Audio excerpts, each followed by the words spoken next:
Okay, one thing that I should have done the first round of questions is for those individuals asking questions, if they could state their name and the organization, name, position, and organization they're with, and then their question, that would be great. So, Steve is going to be coming up with, if we've identified some issues or findings, Steve will be summarizing those on the board, and then we will, I believe as a group, talk about final recommendations. And then also take into consideration who the recommendation is for, whether it's for the tribes or the BIA or a combination of those two, or ITC. So let's begin questions. Let me go. Okay. So since I get to write, I get to start. And my name's on here. I did very little in coordinating it, so it seems right that I have to do some work on this. But thanks for all the presenters and to Brian and John for putting this together.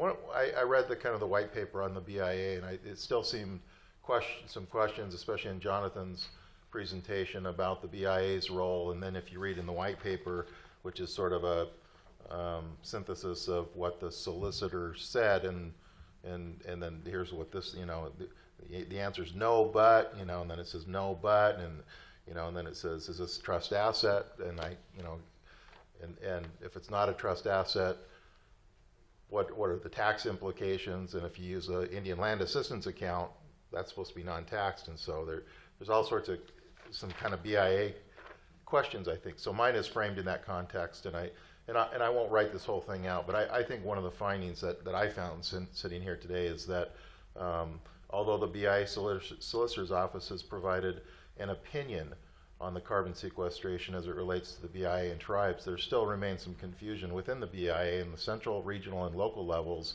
on how the BIA would be involved in tribes considering the carbon market. I think that's a fair statement, Dave. And I think in the recommendation kind of that I came up with, and I'm sort of asking this for some feedback from you guys, but I think the Bureau has a role in this. Although some have kind of told me, said, do you really want the Bureau involved in carbon and these kind of markets? I think there should be some, and even in the white paper it says, I think one of the first recommendations I would come up with was the BIA should take the lead role in drafting policy with the assistance of ITC oversight, to better define the role of the BIA regarding carbon markets within tribes. And I would go on to further say that within that context, that once a policy has been developed, then the Indian Affairs manuals and handbooks perhaps could be updated to better even refine that.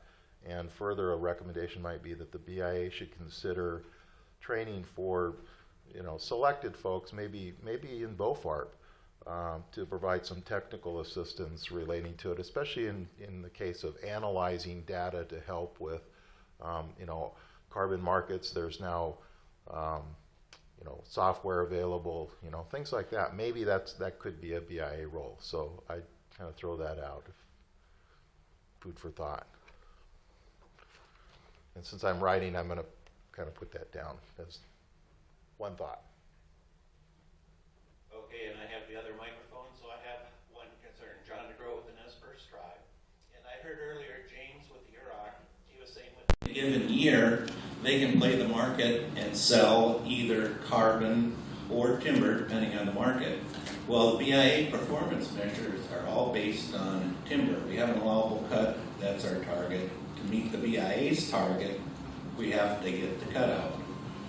Well, if we're selling carbon rather than timber, there's an interaction there, and how do we account for that if we're not hitting our performance measures?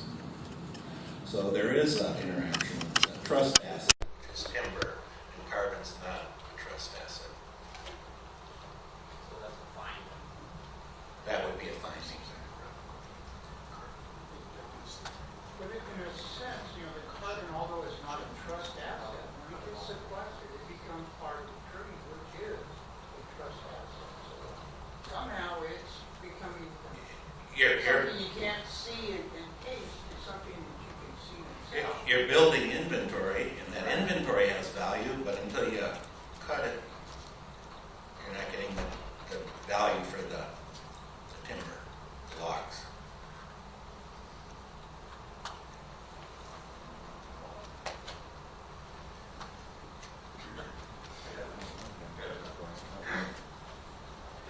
Dave Bingham with the Coral Nation.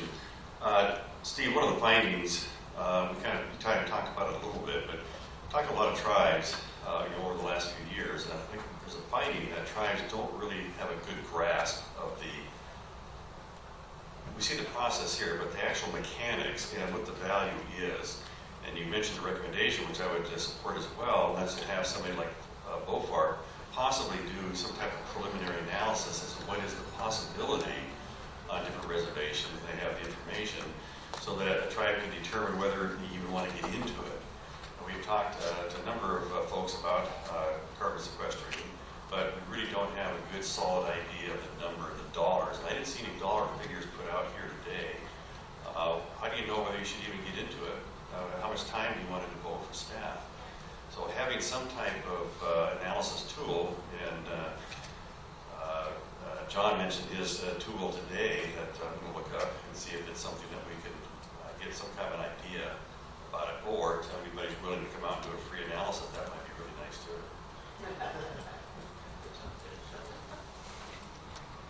So, just real quick, the mechanics and the economics behind entering these markets is really unclear. A level of assistance is needed for that, to help press that. Brian Shanlaw, New Forest.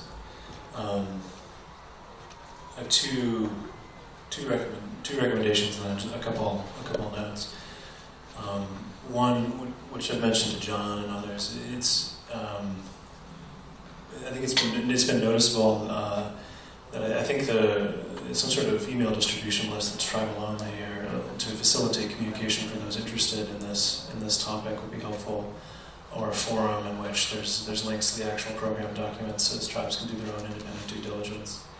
And that kind of facilitating greater communication. Maybe that's through Eric's group at Indian Land Tenure Foundation, but some kind of forum that's just open to tribes and tribal members to share information and raise questions, I think would be really useful. The second recommendation is that on policy topics, like I mentioned, the FMP issue that's been raised by ARB and UROC tribe and us, looping in Gary Morishima as representative of ITC, but I think it may really merit ITC having a small group to really be the lead on interacting with policy issues that come up with Air Resources Board and as other states join the system.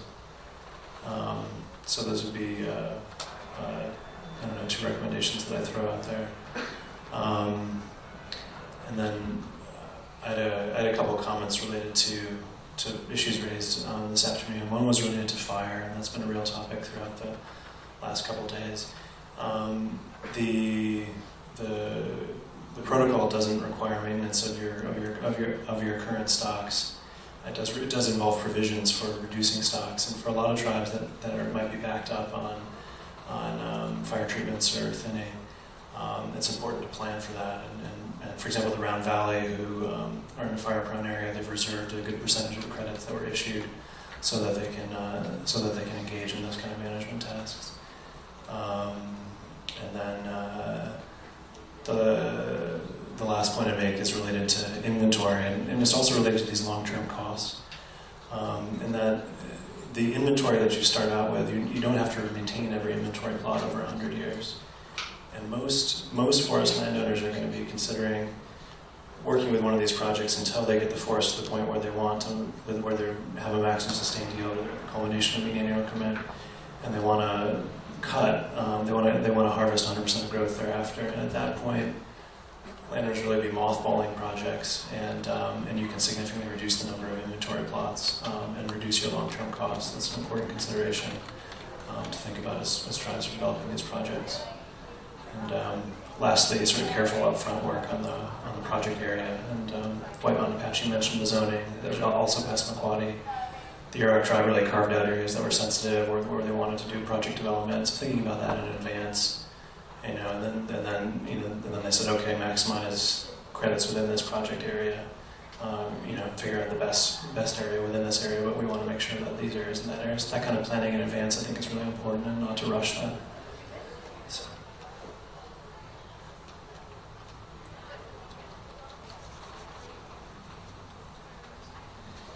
Hi, I'm Jeff Cole of Blue Source. We're also a project developer. And just one thought that came up with regards to ARB's decision about whether or not to include current FMPs as a legal constraint on the baseline. I think that is an area where BIA could play a significant role in helping achieve the correct and right outcome of that decision. When ARB was considering California's own internal regulations and whether or not existing FMPs needed to be included as legal requirements, I know the California Fire and Forestry Commission played a really helpful role in ensuring that worked out the right way. So I think that's something BIA could do as well. Just one additional comment. Someone noted earlier about the distinction between voluntary and regulated carbon markets. There is some overlap between the two. We've seen, we've sold into both markets for over a decade, and we have seen some cases where voluntary buyers are willing to pay prices even above and beyond what regulated buyers are. And that's for highly charismatic projects, and based on market feedback we've received, I mean, these tribal projects would certainly be considered charismatic. And then on the question of inventory costs, it is in fact possible to combine CFI inventory procedures with carbon inventory procedures. There's a few additional metrics that may need to be collected, but it's not necessarily always a complete redo. And the cost that people were citing of $300, $400 per plot, we've seen those expense levels in California, but those are kind of the highest in the nation. So those prices can actually be reduced. So don't get scared away by that particular number. Thanks.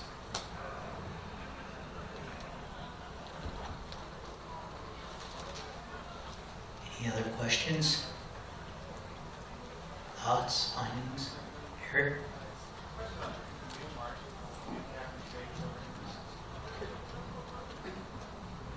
I just had a question on new cap and trade programs that might be developing. I hear about Quebec linking up with the California cap and trade. Stand the governor introduced legislation in Washington to either join California. So I think there should be kind of just an ongoing effort to monitoring where these new markets and programs are being developed, so that the rules that are going to apply to Indian country are going to be most favorable to tribes.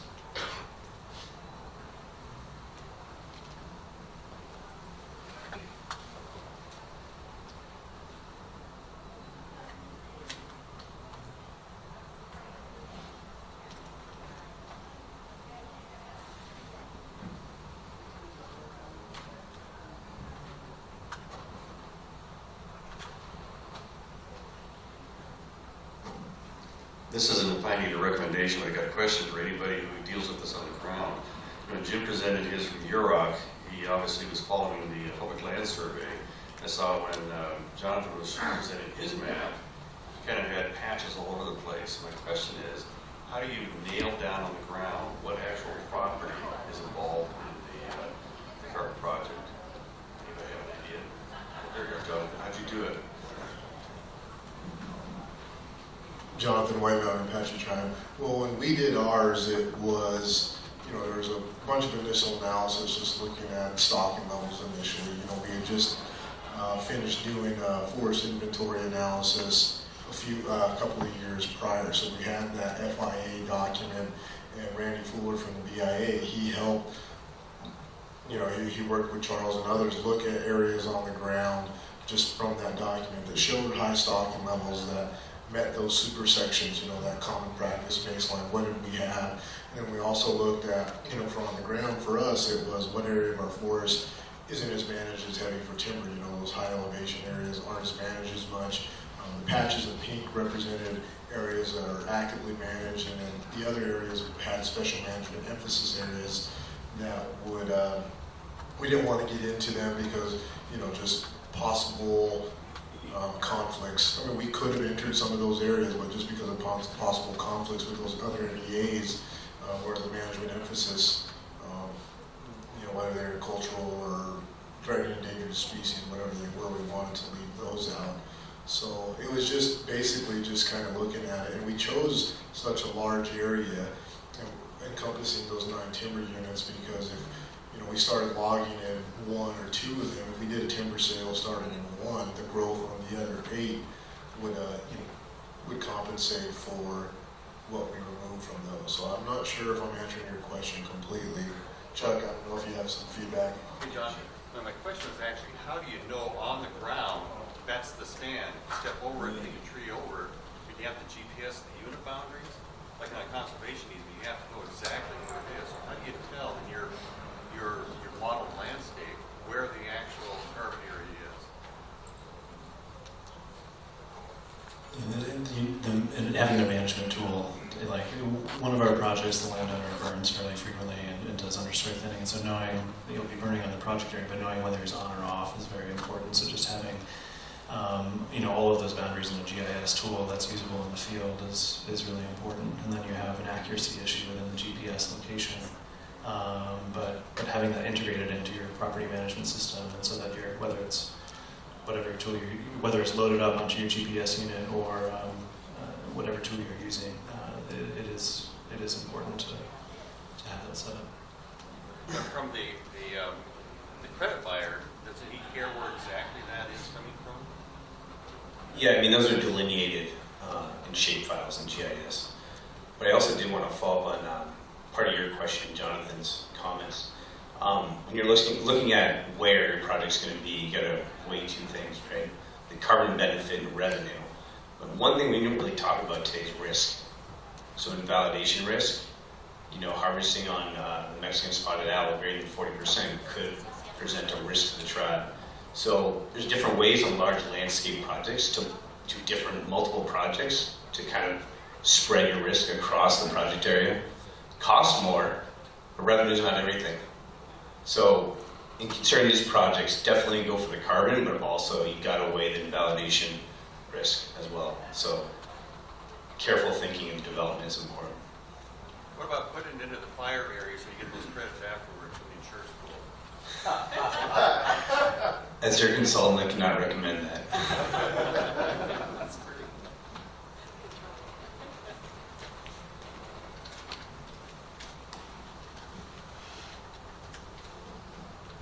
This is somewhat of a follow-up to your question too, Dave, and it has to do with the fact that when you think about these projects and how long term of a commitment you're making, you need to think about document management over an incredible long period of time. You're creating legacy documents, whether they're shapefiles, inventory, access databases, things like that. And in my experience, we created so many iterations of various versions of the access database for CFI plots, for project reports, and analysis, documentation of the credits being issued. Once you've finalized all that stuff, you need to think about how you're going to store that for 100 years, basically, and the fact that the verifiers are going to come back and need all that stuff. Not all of it every year, but at least once every 12 years, and certainly occasionally during the 12 years between measurements. And so an important component is you need a shapefile that shows where the project area is, but you need to have, if you've cut out spotted owl territories or housing developments or riparian areas and all that kind of stuff, those things need to be able to be recreated at any time during the 100-year period, as well as, copies of your inventory plot sheets. And so thinking about, Dropbox and other ways to preserve all that stuff in the cloud, and making sure that other people can have access to it is all stuff that you have to really think about. And I'll tell you, we didn't think about it early enough, and we created some Byzantine systems that I'm wishing we hadn't. On that front, when Tim, having gone from 8 tracks up through today. Oh, you're aging me, Sam. As we're working on these document storage, you have document storage applications in the protocol, but a lot of it should actually be printed out and be in paper, archival paper, because that over. Yeah, I found that from research projects with permanent plots over decades, with research co-ops and things like that, that if you don't actually have things, the tapes go away, the punch cards go away, so having an archive system where you can actually get the data, acid-free paper printing of data and things like that you might need to use again is what we're doing for archiving systems. Greg, I'm kind of thinking along the lines of, again, of BOFARP, being kind of data record keepers, not to dismiss the hard copies as well, but, maybe as tribes do more and more of this, and there's already someone kind of invented some, storage, if there's some commonality between the kinds of projects, maybe that's a role for BOFARP, is to maintain a level of records for this. I've got a question, and this ties in with baselines and establishing the baselines by the regions using the FIA plots. And I'm just curious if those baselines are set for the 100-year term of the project. My concern is looking at some of the growth projections using the models, like FVS is an approved model, the Forest Vegetation Simulator. But if that's used in conjunction with some of the climate change models, what's being predicted into the future is quite a bit less growing stock 100 years out. It's significantly less, more than that 20% in the buffer pools. So does that baseline change as the average on FIA plots change, or are we locked into these baselines?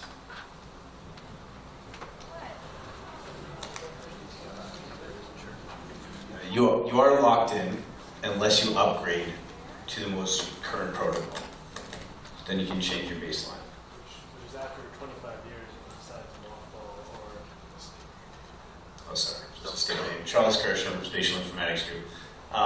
Yeah, so unless you upgrade to the most current protocol after your 25-year crediting period, then you are locked in. So do you buy back credits then, or? No, you don't buy back credits, no. One note on that, your baseline modeling needs to show how you're going to come down to the baseline over 100 years, and that piece is locked in. You also need to present provisional. Sorry, Jeff Cole, Blue Source. You also need to provide a provisional 100-year project management scenario for how you think the property is actually going to evolve over time in reality versus the hypothetical baseline. However, while you have to present that, credits are only issued ex post, so that if growth rates differ, if harvest rates differ, at the end of the day, you're only being credited for what has already occurred in the past. So if growth rates wind up dropping below what you had thought initially, that doesn't put you into a reversal situation. Even if the stocks are coming down because natural inputs have changed, that also would be considered an unintentional reversal that the landowner wouldn't be required for. So, one takes one's best effort to show how things are anticipated to change, but if that doesn't play out on the ground, there's not a lot of circumstances where that would lead to a liability.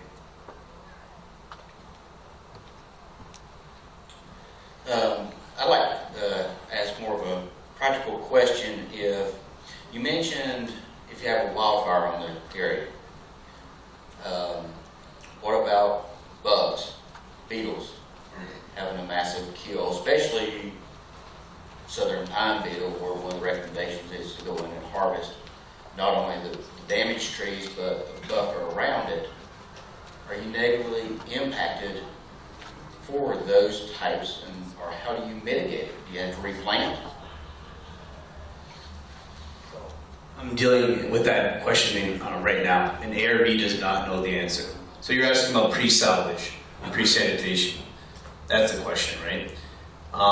They basically are leaning towards that it is intentional reversal, leaning that way. I think that's something that the sound science hopefully will come forward and they'll switch direction. But right now, ARB is not staffed up to really think in depth on these issues. And there really needs to be like a working group around that. So to answer your question, they haven't gone one way or the other, but it's a huge issue. It's something that needs to be focused on. And these projects are new, so most have not had to deal with this yet, reversals and etc. So you're covered under infestation, but pre-salvage might not be, if you follow me. On that front, yeah, so the beetle kill is covered by the buffer, but one thing I wanted to add is we did get ARB to agree because the Hoopa were concerned about backfiring, right? So you got a wildfire coming towards your property and you need to backfire. And so we did get ARB to agree that backfiring does not count as an intentional reversal. And so the same principle should apply if they thought about it. So they'll probably come out in the right way. They usually do. You have these panic buttons every like 6 months where they do irrational thinking and then they come around. That's government. And just a note on ACR, I guess Jessica has left, but they're ACR is working to form that kind of advisory group to make sure ARB decides things the correct way. So if people are interested in contributing to that, Jessica would be a good person to reach out to. We have that problem on Yurok Reservation with the sudden death disease. It's about 6 miles away from the reservation. Any of you that have been tracking that whole disaster that's happening, it pretty much kills all the Tannock. Tannock is not resistant to it whatsoever, 100% mortality. And so we're expecting it to come onto the reservation at some point in the future, probably in 5 years or so. And I've talked to the carbon folks about this at ARB, and they said, well, it would be a reversal, but we would be covered under the buffer pool because it's a natural occurrence. Although it's an exotic pathogen, it's not native to the area. So that was comforting for us to know that we would be covered, and I think we're relieved to hear that. So.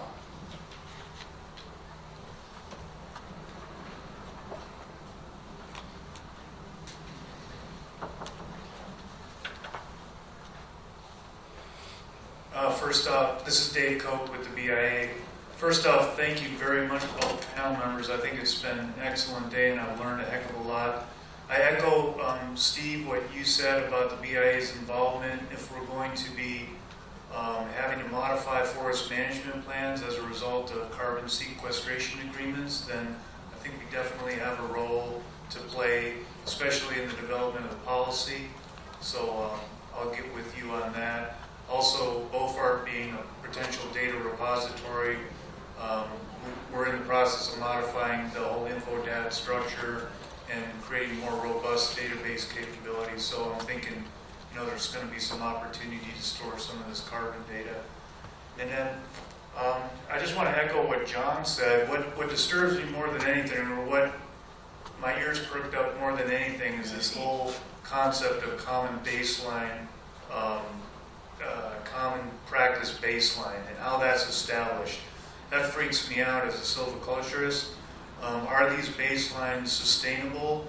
Are over time, because we establish high baselines, we're going to be changing our species composition because we're going to be losing all the pine? I mean, things like that is what, and I don't know what, it looked like your target BA at Fort Apache was like to sustain around 150 BA, is that right? And to me, over time in the desert Southwest forest, I mean, that may or may not be sustainable depending on what you do with that growing stock out there. So those are some of the things I think the tribes really need to pay attention to. And if there's any room to negotiate these baseline stocking levels, that's where it's at, I think, with this stuff.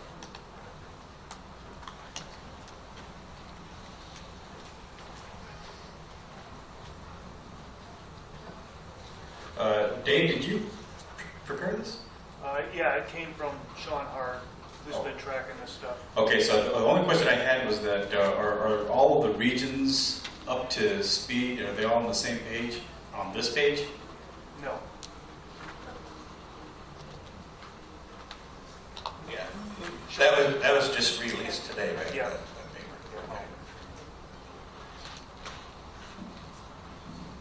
Greg Blomstrom, and your comment makes me think that maybe that's either a finding or a recommendation. If the regions aren't up to speed with the interpretation, that it's probably pretty important that they get up to speed on that really quickly and make sure that it's widely distributed and all the regional directors and upper level staff at each of the BIA regions knows what the legal interpretation is.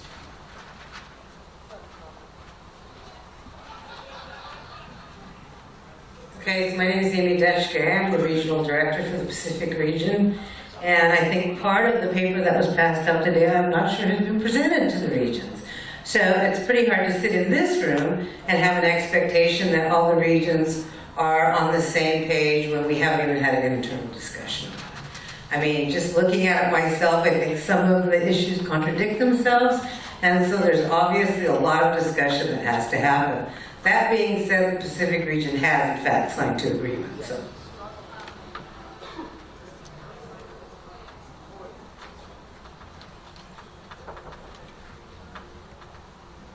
Anyone else? Well, at the risk of getting stoned, I have a question. And it's for Jim. Jim, in your presentation, you had indicated that you had a bunch of set-asides from the stream side buffers and things like that, and you were not allowed to count those, but or include those in your project. And a month or so ago, we saw a presentation from the Warm Springs Reservation, and their whole project was on their set-asides or their wilderness areas. So I'm curious how those two fit together and how that works, or if there's anybody here from Warm Springs that might be able to answer that, or comment on it.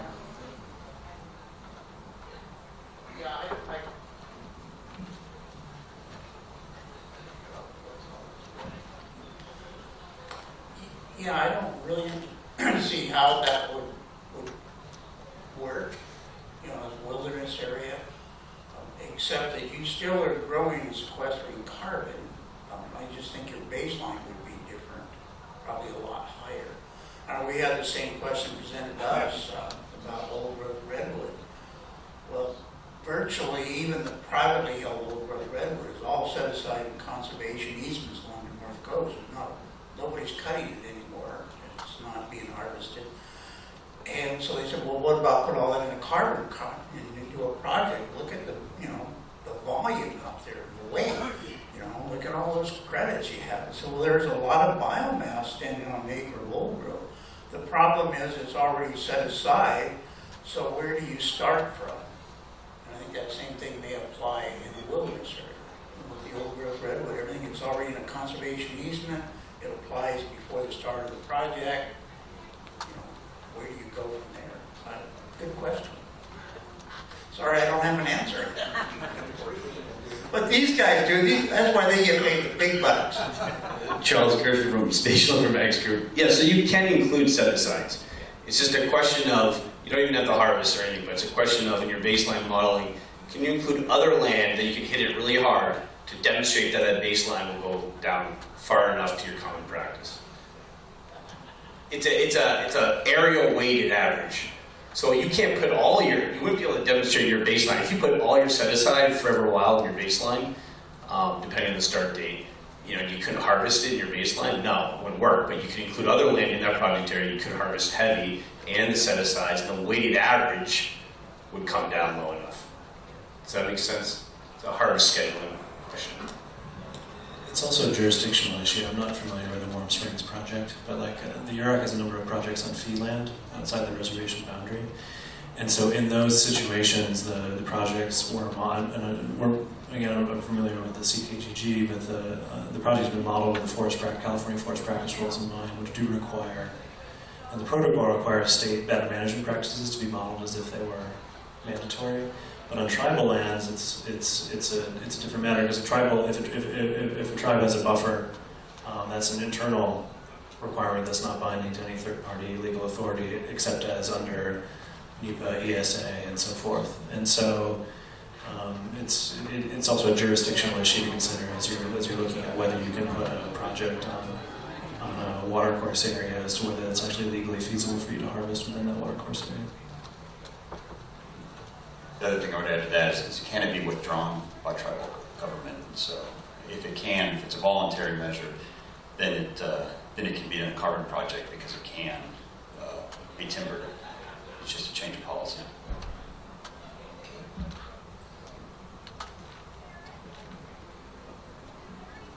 Any other questions, thoughts, comments?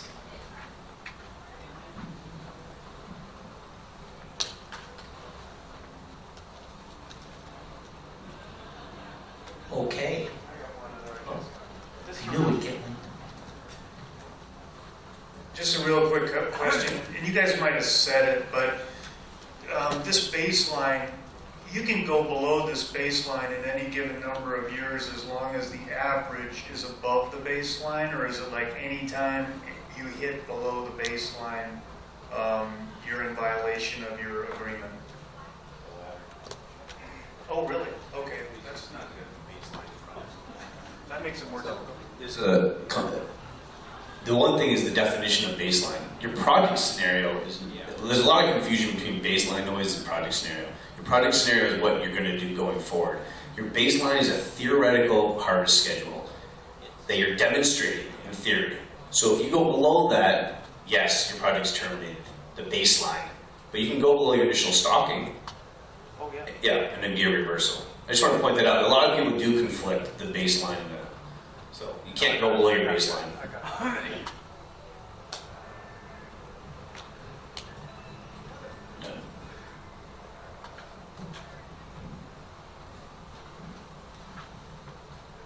Anybody else? Anybody have beer 30 in their mind? Oh, we do have a question behind you, John.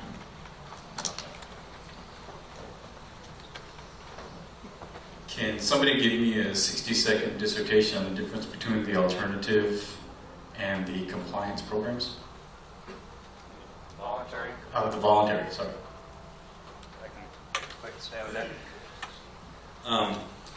The compliance market in the United States really only emerged in, kind of there's some pre-sales starting in 2010. Prior to that, everything was essentially a voluntary carbon market sale. And so voluntary carbon markets are typically companies that we work with, like Google and Microsoft, Chevrolet, who are buying credits not to comply with any regulation, but simply to meet their corporate environmental mission statement, meet the expectations of stakeholders. And those credits could be registered on Jessica's American Carbon Registry, the VCS, the Verified Carbon Standard Registry, or the Climate Action Reserve. So there's no regulatory driver to companies buying that. So the compliance market is kicked in. The value in that market is typically 2 times the value per ton in the voluntary market. But again, for really charismatic projects that have a really good story associated with it, we have seen cases of voluntary buyers being willing to outbid even compliance buyers for California credits.